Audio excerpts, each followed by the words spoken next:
Shalom saudara sekalian, perkenalkan nama saya Calvin Nathaniel Lim dari kelas 12 IPS.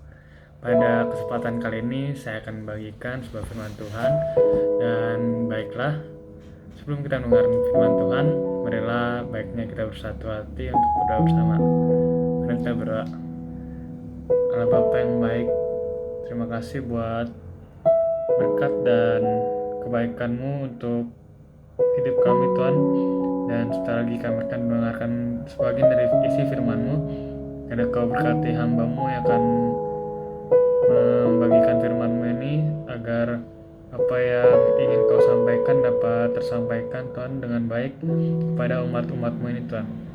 Terima kasih Tuhan, dalam nama-Mu kami berdoa ucap syukur. Amin. Nah, jadi tema kita pada kali ini adalah pembawa damai sejahtera.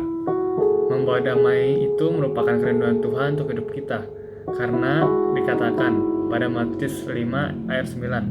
Begitu kita buka dulu Matius 5 ayat 9. Biar saya yang bacakan.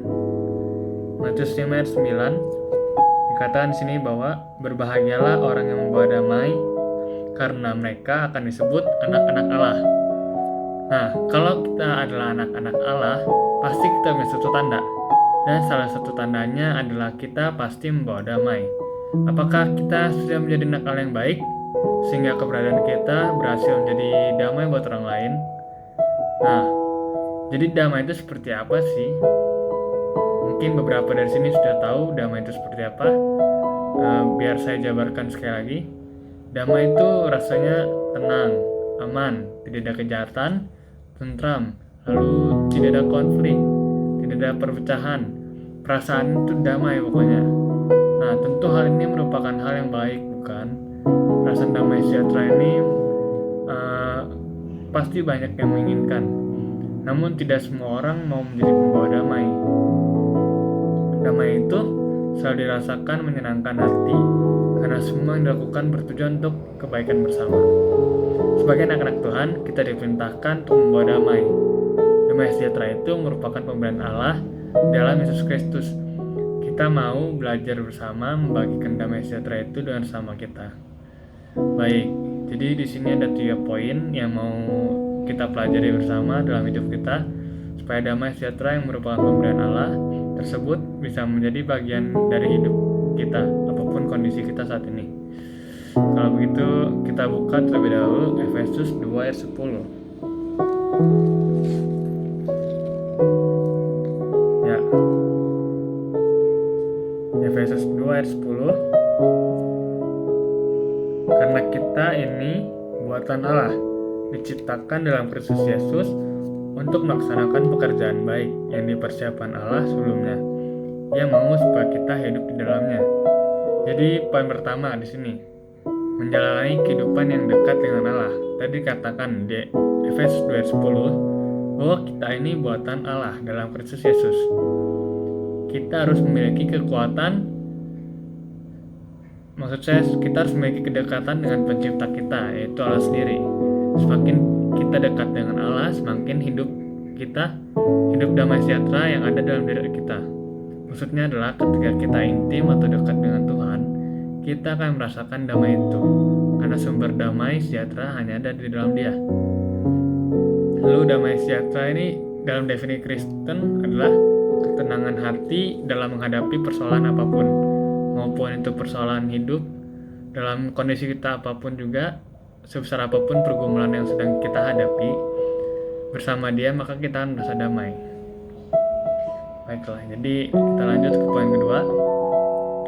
Tadi dikatakan juga bahwa kita ini buatan Allah, diciptakan dalam Kristus Yesus untuk melakukan pekerjaan baik yang dipersiapkan Allah sebelumnya. Oke, sampai situ dulu. Kita mau melakukan pekerjaan Allah yang sudah dipersiapkan Allah sebelumnya. Mari belajar mengerti apa yang Tuhan mau kita lakukan dalam hidup kita. Status kita ialah sebagai anak-anak Allah. Artinya kita memiliki identitas baru. Dalam 1 Petrus 2 ayat 10 dikatakan. Kita buka dulu.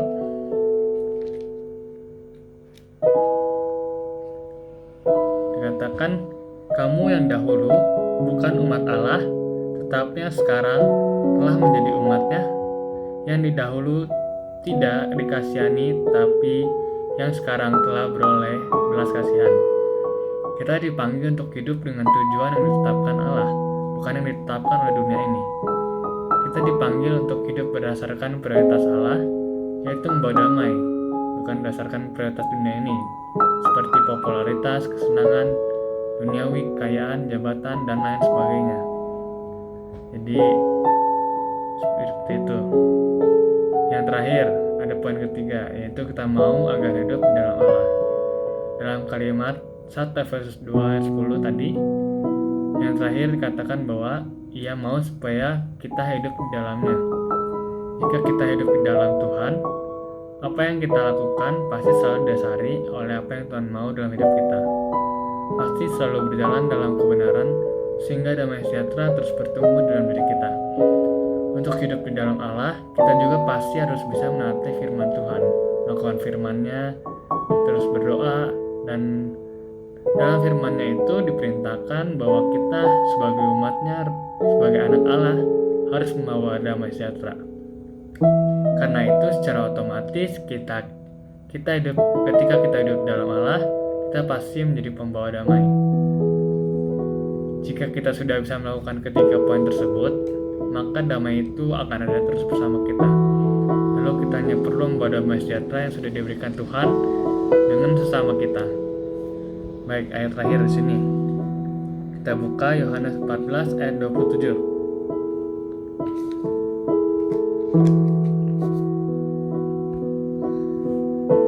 Yohanes 14 ayat 27.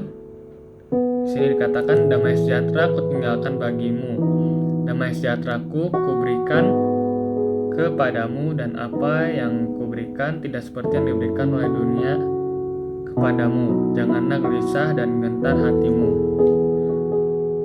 Di sini kita diingatkan bahwa damai sejahtera sebelumnya sudah diberikan kepada kita sebelumnya dari Allah, dan apa yang Allah berikan kepada kita tidak sama seperti yang ada di dunia ini.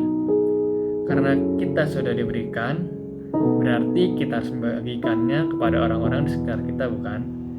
Jadi misalnya kita memiliki teman-teman, tugas kita adalah menjadi damai di kelompok tersebut. Kalau kita adalah pembawa damai, biasanya kehadiran kita bisa membuat teman-teman kita juga merasa lebih baik jika ada kita. Bukannya malah ketika ada kita, teman-teman kita malah pada males. Contohnya, ada si itu datang malas si itu lagi. Jadi marilah kita menjadi pembawa damai yang baik bersama Allah. Oke, jadi segitu aja firman Tuhan yang bisa saya bagikan. Kalau begitu, mari kita tutup dalam doa. Terima kasih Bapa untuk renungan-Mu dan firman-Mu pada kali ini Tuhan. Kiranya apa yang telah kami dengar bisa kami lakukan dalam kehidupan kami sehari-hari, dan jadikanlah kami semua pembawa damai-Mu Tuhan, anak-anak Allah yang baik yang seturut dengan firman-firman-Mu Tuhan. Terima kasih Tuhan untuk berkat-Mu juga, dan kiranya berkati kami semua Tuhan, dan dalam nama-Mu kami berdoa ucap syukur, haleluya, amin. Terima kasih semua.